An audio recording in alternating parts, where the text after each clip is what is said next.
CEO of HackDevNet. How are you doing? How's the day been so far?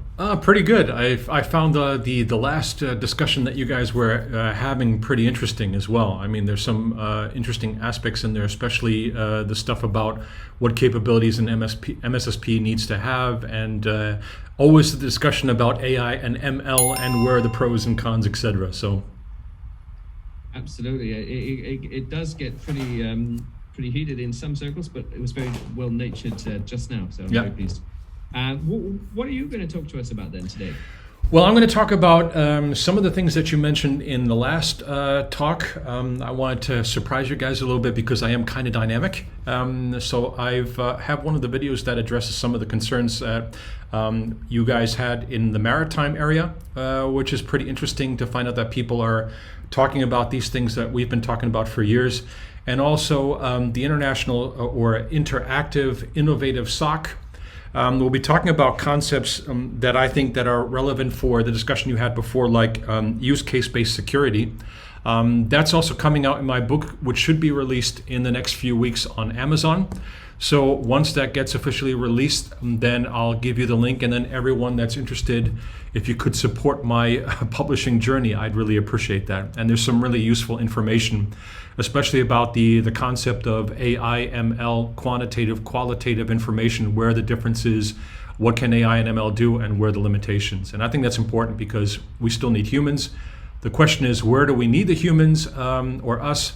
And how do we integrate these complex systems into something that actually works, adds value, can be replicated, and we can measure its success?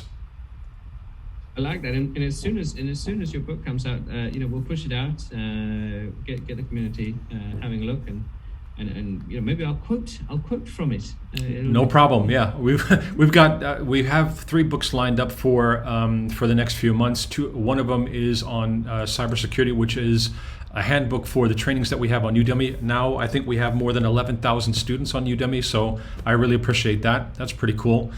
And I'm also bringing out a book on cryptocurrencies in case anyone's interested in that, from a payment system from the darknet and from cybercrime groups into something now that is kind of legitimate. So that was an interesting book to write. So that's coming up too, hopefully this year before Christmas. So we have a lot of stuff that folks can buy in case they're not sure what they need for Christmas. I love it. Yeah, absolutely. Buy those for presents or for yourself. Yeah, exactly. And then today, what are you going to present on? So I'm going to start the presentation mode here. The topic is iSOC and creating actionable cyber risk intelligence using P2T2R, and just some stuff about who I am. Where am I coming from this topic? And I think I'll just launch right into it because I'm cognizant of time. So my name's Mike Godeker, as Phelim said before, and if you've been on some of the other events, which I'm pretty sure you have, I'm not really that important talking about who I am, but the stuff that I talk about is very important for all of us, I think. And I'm a doctoral researcher for Harrow at Watt University. I'm the CEO of HDN International, the Cyber Research Institute, as well as HackDevNet. And we basically do cyber risk intelligence. So with cyber risk intelligence, we're trying to figure out how we can help spread awareness and create correct awareness to get things like ML, AI working correctly, and then basically finding out what are the different things that we can do to make our defenses much more actionable. And a lot of that is, like some of the folks said today, which is pretty fantastic, that the teams have to have an offensive nature, which is something I definitely think makes a lot of sense. The teams have to be innovative if you're an MSSP building these teams. And you have to concentrate on making sure that the leadership in these teams can foster a environment of innovation. And the reason for that is very simple. If we take a look at the top attack vectors, the 3 that we're going to concentrate on in this discussion today are interrelated to each other. And I'll get into why that's important for machine learning and artificial intelligence. So social media, open source intelligence, those types of techniques which are very dynamic in nature, CVEs, which are things that are kind of automatable, but in some ways not. These are things like exploits that we find from multiple different domains. We scan from 1 billion data sets of domains and increasing every week by a rate of around 100 to 150,000 a week. We currently actively monitor anywhere from 415 million to almost 420 million domains any given day. And they basically go back and forth because domains go up, they go down, they get created, they spin down. And these things are interesting to an extent, but as IOCs, they have a limited shelf life, and I'll get to that later. Social engineering and supply chain, we've talked about that today, and you've heard a lot of fantastic views about this, which I agree. And then the last thing, which is disinformation, propaganda, fake science, and deepfakes, which primarily deals with businesses' usage of social media. And this is one of the topics of my doctoral research at Heriot-Watt University in Edinburgh.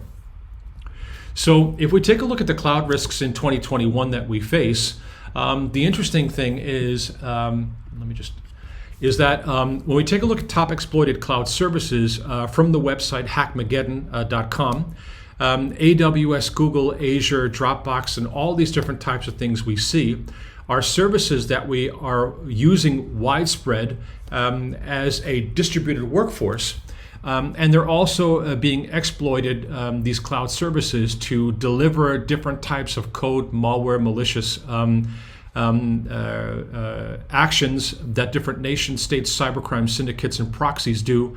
That makes it extremely difficult. And a lot of these things can't be detected by AI and ML because they keep on changing constantly. And if the AI and ML block these things, then a lot of the services that you depend on no longer work, or they have a very limited shelf life as IOCs. So it's interesting that the things that we depend on in the pandemic are exactly the things that are our detriment. The other thing is, and a lot of people aren't talking about this, and I don't see this replicated anywhere in any cyber solution that is AI, ML, or whatever based, is the fact that our smartphones are one of the easiest pickings that cybercrime groups, proxies, and nation states use to infect the supply chain throughout its entirety. So there was research published through the Lithuanian Department of Defense. I know those folks are really cool guys and girls and very knowledgeable. And what they came to the conclusion of was that Huawei and two other brands such as OnePlus and Xiaomi phones are delivering backdoors to all their customers.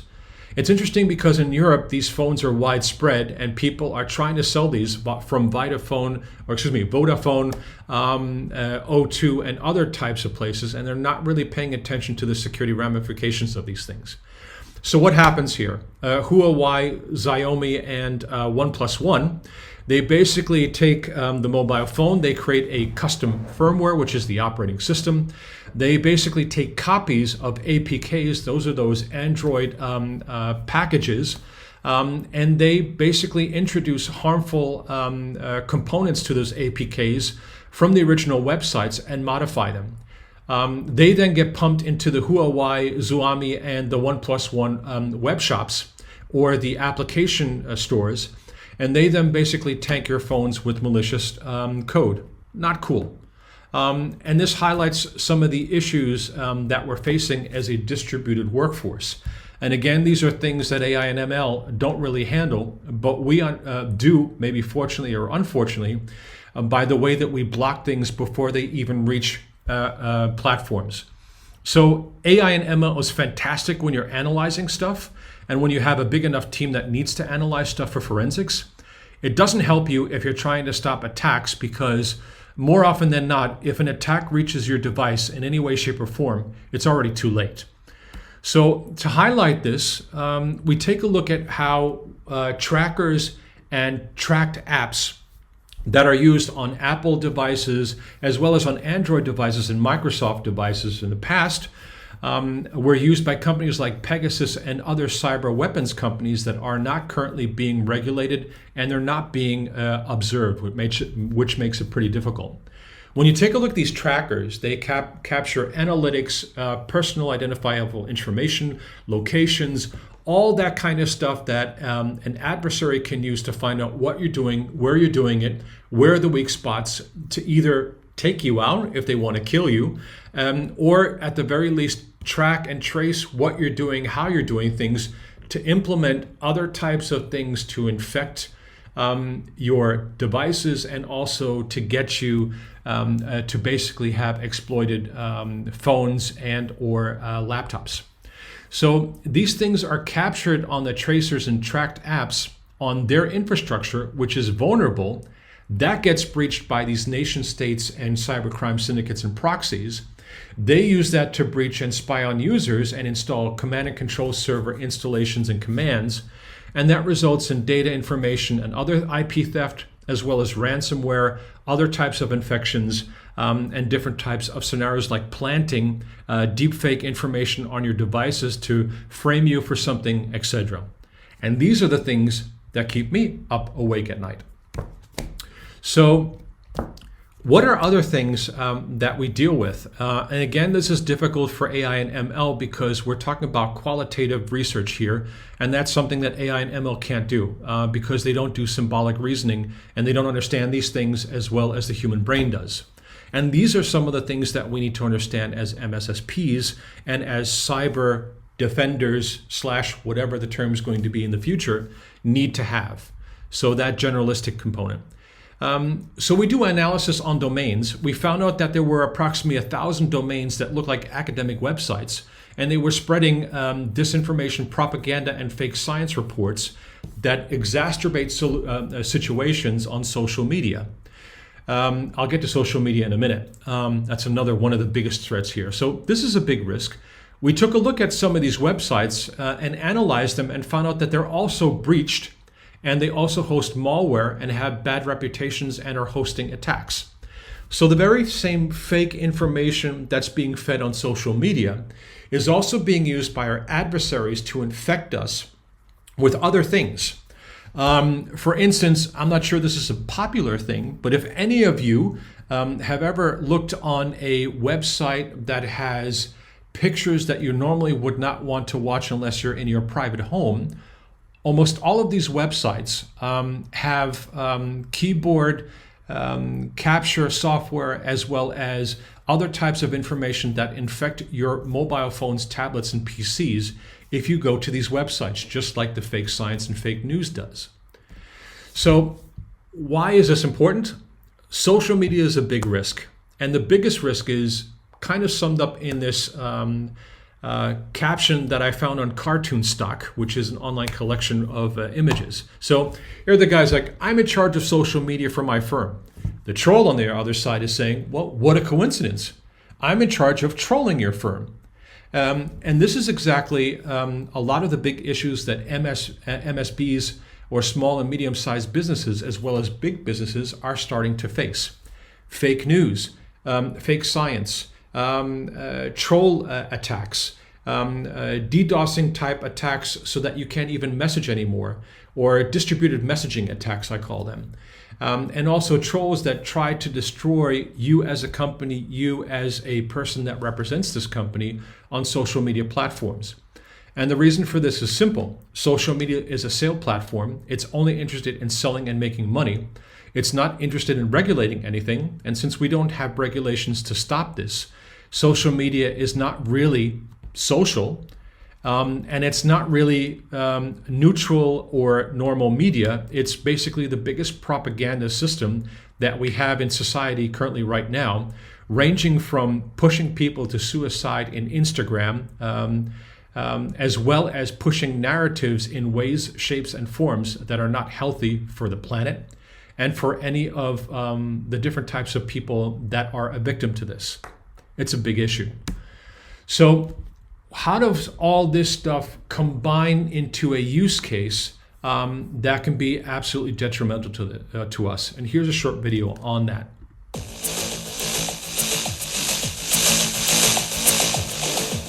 When we think about cybersecurity, we think about computers, smartphones, tablets, and all these different types of electronic gadgets. We also think about how different types of attacks, among other things, cyber attacks, can compromise or destroy these gadgets. But security is much more comprehensive. It also includes many other aspects, including physical security.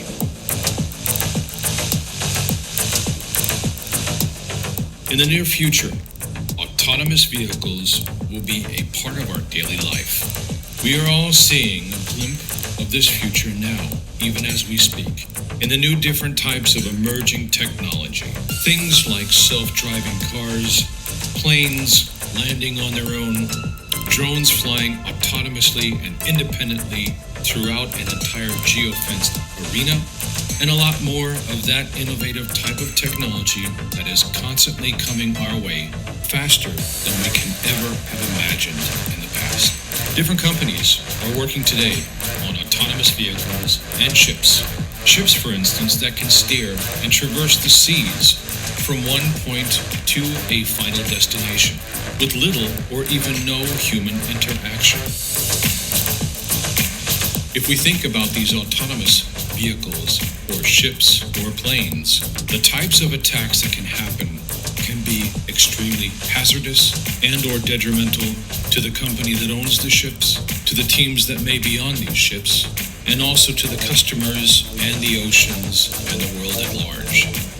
If we think about some of the attack scenarios, malicious agents can find their ways into compromising various different security systems of these autonomous vehicles, and in this case specifically ships. They can steer them into a collision course with other ships, crash them into other things, causing much more chaos and damage, or even steal these ships without anyone being aware of it until it is too late. If we think ahead of this very simple scenario, we could have safety measures in place to prevent this, using things like encrypted embedded signals in the systems, checksums, and internal systems of checks and balances and processes, as well as the procedures that are needed to alert the security teams that something may or may not be wrong or amiss. Even things like GPS signals, which are not only the basis for navigation of ships, but also for all other types of autonomous vehicles, is at risk. People can tamper with these GPS signals and make it look like if you're in one destination, when in reality you're just about to drive off a cliff, you're in the wrong airport, or you're in the wrong ocean, or just about to crash somewhere. Think of a world where most shipping companies use autonomous ships, planes, trains, and trucks to deliver packages. We are even seeing drones being used in this case by companies like Amazon and others. When we think about these use cases, we need to take cybersecurity very seriously, and we need to do it right now. We need to improve our cyber defense, because those attackers are just waiting for those exploitable vulnerabilities to take over these systems that we will be depending on for our future and for all our supply chains. HackDevNet, protecting lives and companies. Okay, so enough of the dramatics, but these are based off of use cases that we've seen in the past, and these are some of the topics that I talk about in my upcoming book that is focused on use case-based security, using the intelligence lifecycle, etc. So what are some of the issues that we're running into through social media, through all these different types of hacks, troll farms, you name it? It's proxy warfare, and it's something that's not new. It's been around for ages, but it gets worse when we put proxy warfare on top of the hybrid warfare cycle. So hybrid warfare cycle just means that we have cyber special forces that are used and engaged to doing anything from cyber attacks to economic warfare, as well as information warfare and propaganda. The issue is, since we have something widespread like social media, whether it's Facebook, Twitter, Instagram, etc., the ramifications of information warfare and propaganda are still not really accepted and understood by politicians and by all the nations in the world, how big of an issue this really is, and what we need to do to stop it. Now, I'm not getting into a discussion about freedom of speech. I'm not having that discussion. I'm having a security discussion about how we can try to find out to stop information warfare and propaganda, because it's harmful. It leads to suicides. There are trolling farms that do this, and it's just not cool. So with that, some of the reasons why the social media platforms work against us is because machine learning and artificial intelligence doesn't really solve complex security attacks issues and also reality correctly. And the reason for that is simple. We have quantitative means and we have qualitative means. Quantitative means that we have a historical reference point or science or a proven theory that's been documented, that's been researched, that is there and is based off of things that we can measure. Qualitative are things that we can't really quite get our hands on because it's perceptions. It's how we look at reality, how reality is influenced through multiple different factors over time and space and multiple dimensions.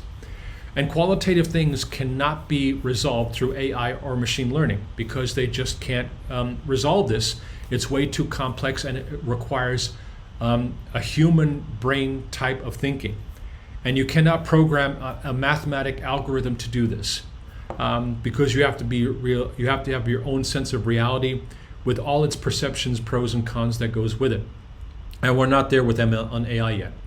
So I'm not saying that it doesn't work, but I'm saying there are limitations. We have to understand these limitations, and we have to understand why we have those limitations so that we can create systems that combine these two in ways that make the most sense. So the 3 points in red, limitations of machine learning, they encode correlation, but they don't show the cause or relationships, even through multiple dimensions.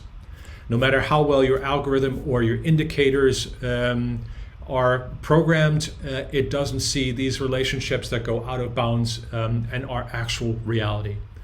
And that's also a concept that I go into in the book, why that's the case. I'm not bashing ML or AI, I'm just saying there's certain things it can't do.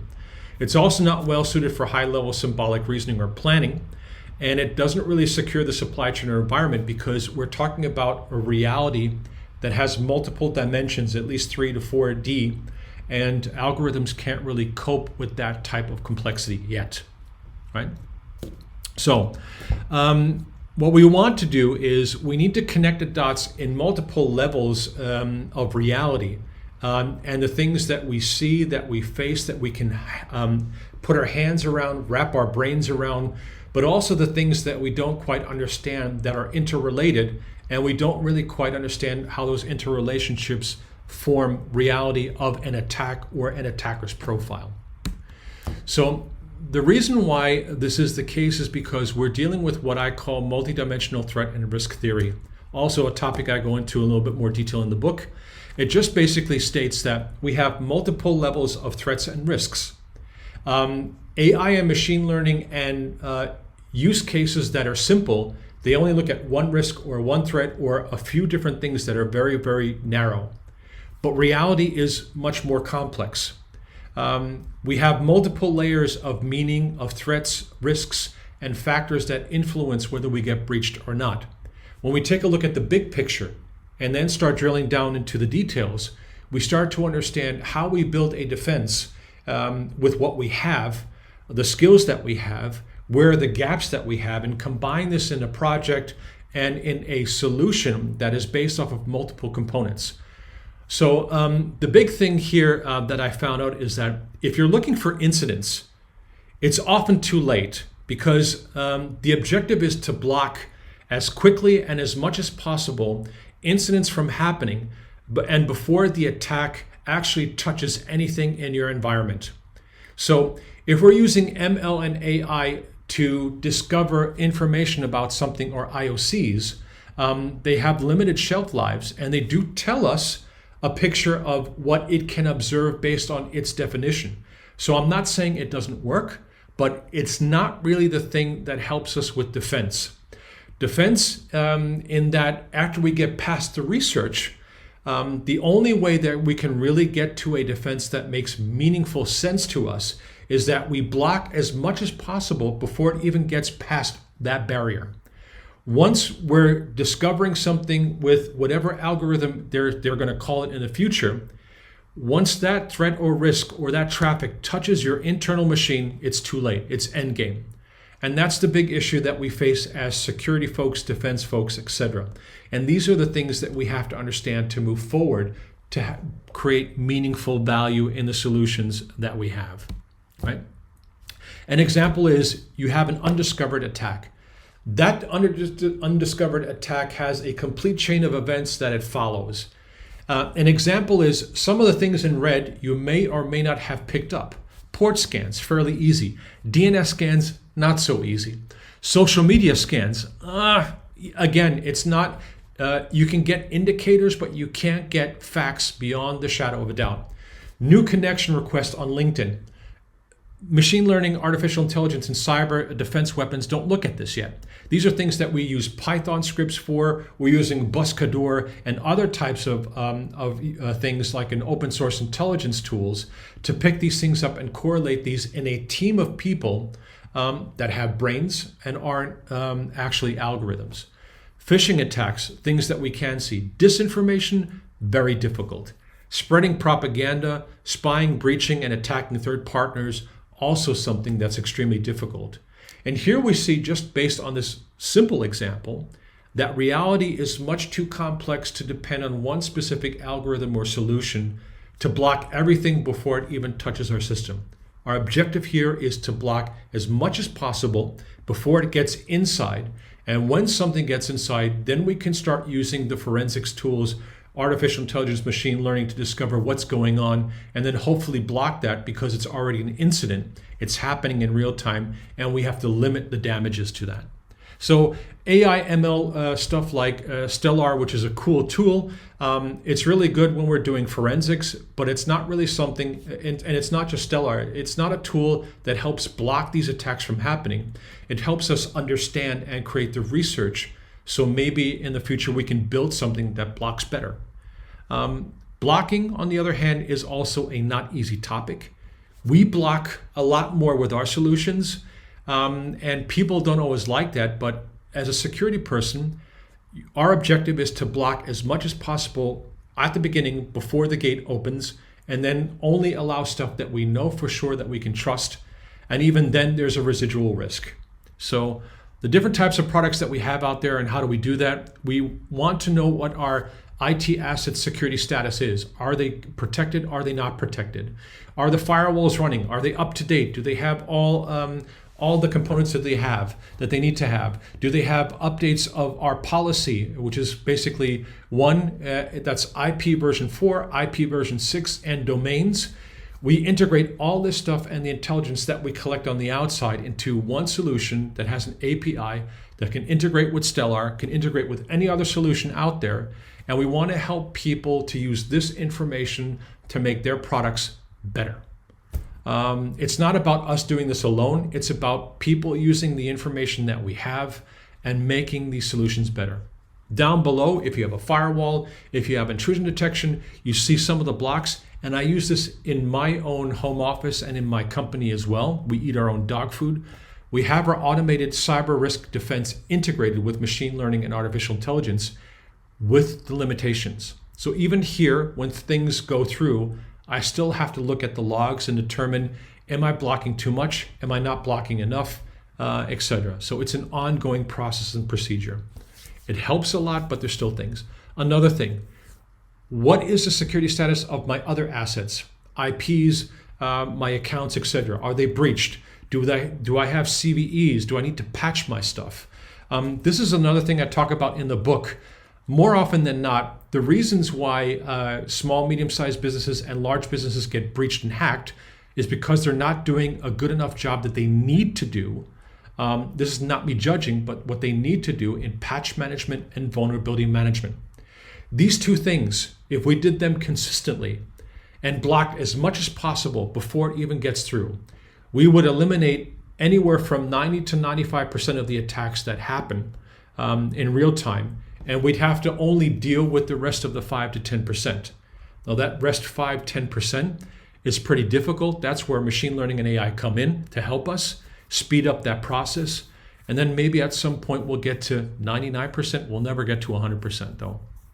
So, and last but not least, we also have agents that you can integrate on your different devices, whether it's an Apple M1, M1 Pro, M1 Max, whether it's the Windows 11, Windows 10, whether it's Unix, Linux, all different types of flavors. We have agents that do this blocking and stop as much as possible before it hits your servers, so that you're not dealing with an incident, you're dealing with something that's been blocked and it hasn't infected anything yet. And you can observe these things. So the last thing that we do is protecting IoT devices, the old legacy stuff.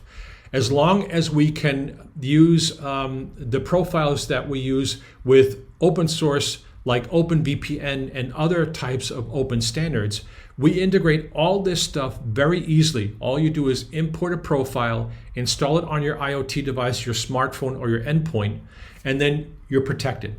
It protects you against a lot of attacks, whether it's Pegasus, whether it's AWS S3 buckets, all these different types of things that I talked about before, and these issues and risks that we're dealing with. That's the kind of stuff that we're doing. We can integrate this through APIs to pretty much any system that's out there, and we're looking to work with as many folks as possible. So last video, this keeps me up awake at night. This is the reason why I created this company and why we do what we do.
Okay, with that, I want to open it up to any questions, etc. Phelim, if you're there.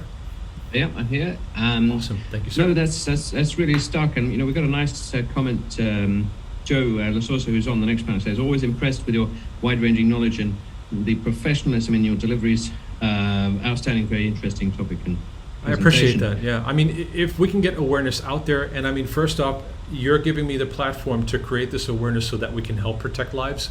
And I'm very grateful for that. Another thing before I forget, I wanted to thank any veterans that are here today. I've done trainings for AFRICOM and EUCOM as well, and also various different Navy bases. I can't tell you where they are for security reasons, but I support veterans.